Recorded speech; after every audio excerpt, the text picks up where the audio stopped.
Hey, hi, how you doing? This is the Gamertron, and welcome back to the Gamertron Show. So guys, it's happened. I can't believe it happened, but it's really happened.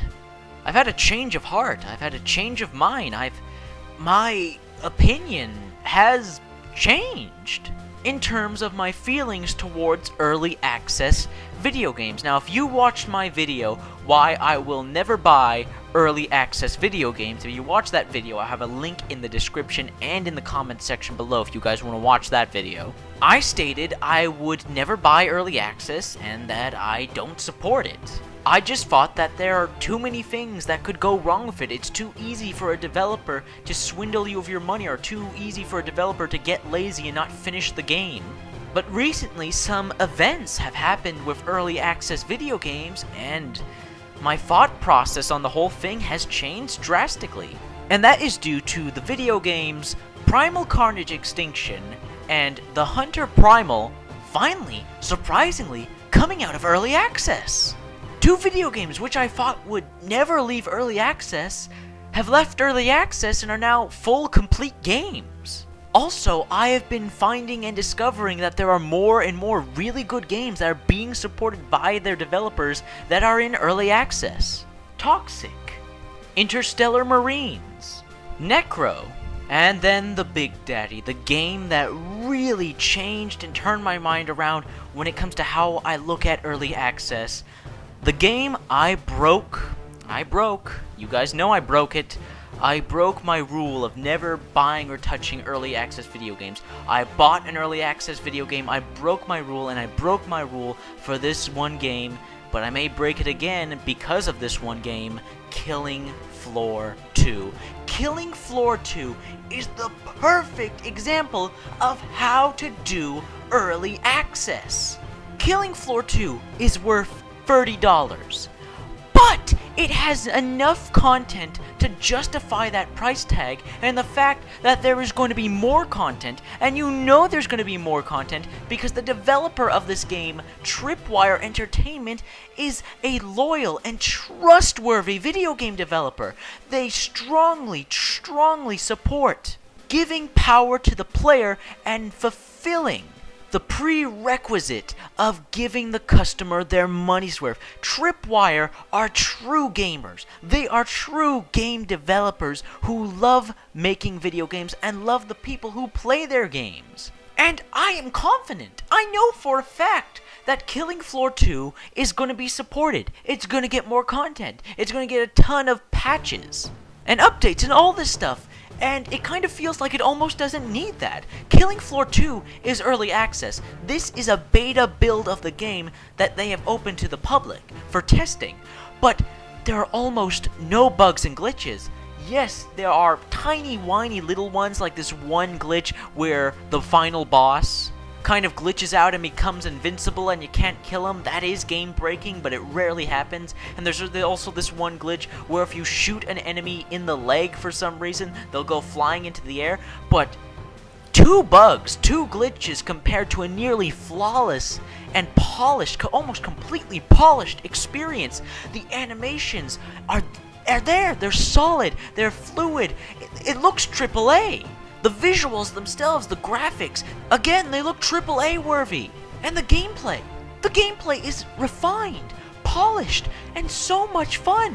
The gameplay doesn't feel like it's missing anything or it has yet to be finished. It feels complete. The game looks and feels complete, but it's early access.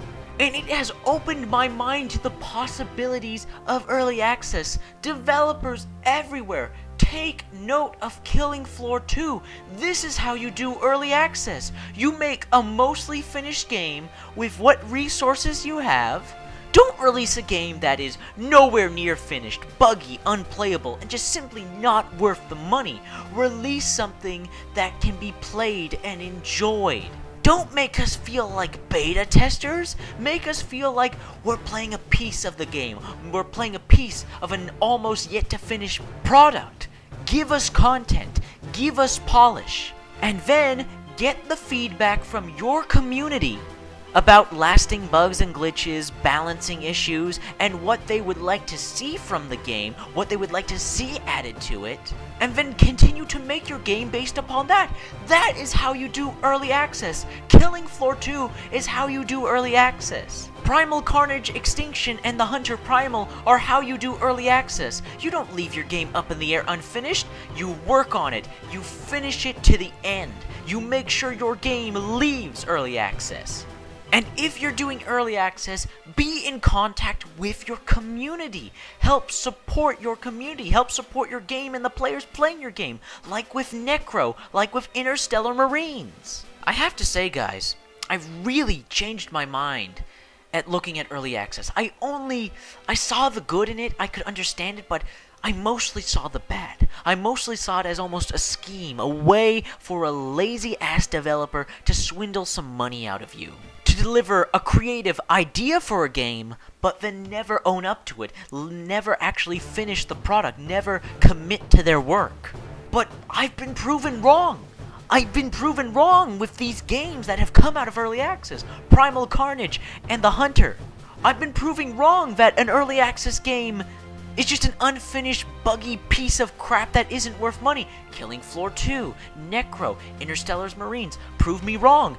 And I thought developers would take this opportunity to just upload an unfinished piece of crap, get the money, and then walk away. But no! Killing Floor 2, it just... Tripwire, the developer, cares about their game and they care about their customers, their players. I've been once again proven wrong that early access developers just wanted to make some money and then walk away. Now, I'm not saying early access is all of a sudden perfect. I'm not saying that. It still has some kinks, it still has some issue, and there are still those greedy ass developers who are up there who will post an unfinished piece of crap, get what money they can and walk away. But now, I don't look so negatively at early access, because there are good early access games out there, and there are games that I am confident will leave early access. Interstellar Marines is going to leave early access. Necro is going to leave early access. Killing Floor 2 is going to leave early access, because Primal Carnage Extinction, it left early access. The Hunter Primal, it left early access, and those are two games I thought would never leave early access.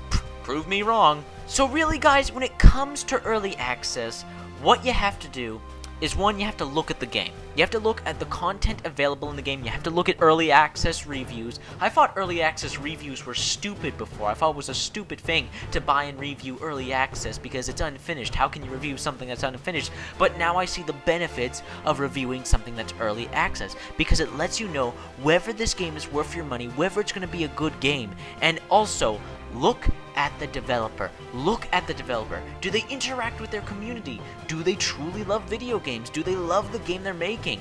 Are they supporting and listening to the players? Are the players supporting and listening to the devs? Because this is a two-way street. The devs have to support the players like the players need to support the devs. The developers need to provide lasting content, constant updates and patches to their game, and not abandon it, make sure it's finished and complete and out of early access. And the players have to provide constructive criticism. The players have to provide information, report on bugs, and of course make helpful suggestions and let the devs know what they would like to see added into the game. Don't say, I hate it when people say this, when they tell someone whom they know nothing about, who they don't know personally, and aren't the ones in their position doing their job, tell them what they should do. Don't tell the devs what they should do. Tell them what you would like to see. Be well-mannered, offer common courtesy, and the devs will provide it in return. So guys, it comes down to this. Support the good developers that support their early access games. Support good early access game. Watch early access game reviews. Look at the game, what it's offering you for its money, and the future of the game when it is finally complete and all the content is finally added. There are good early access video games out there, and there are games in early access that are going to be great complete products. I have really turned my mind around when it comes to early access. This has been the Gamertron. This has been the Gamertron Show. If you liked the video, if you liked what I had to say, if you enjoyed the gameplay, if you liked anything about this video, please hit the like button. Hitting the like button helps me, helps you, helps everybody involved with the video. If you hit that like button, please leave a comment. What are your thoughts on my opinion changing? What are your thoughts on the gameplay if you just watched? What are your thoughts on early access as a whole? What are your thoughts on Killing Floor 2? What are your thoughts and opinions? Let me know in the comments section below. I am the Gamertron. I love video games. I love talking about video games. If that's something that interests you, please consider subscribing to my channel and supporting me. This has been the Gamertron. This has been a video, and I will see you guys later.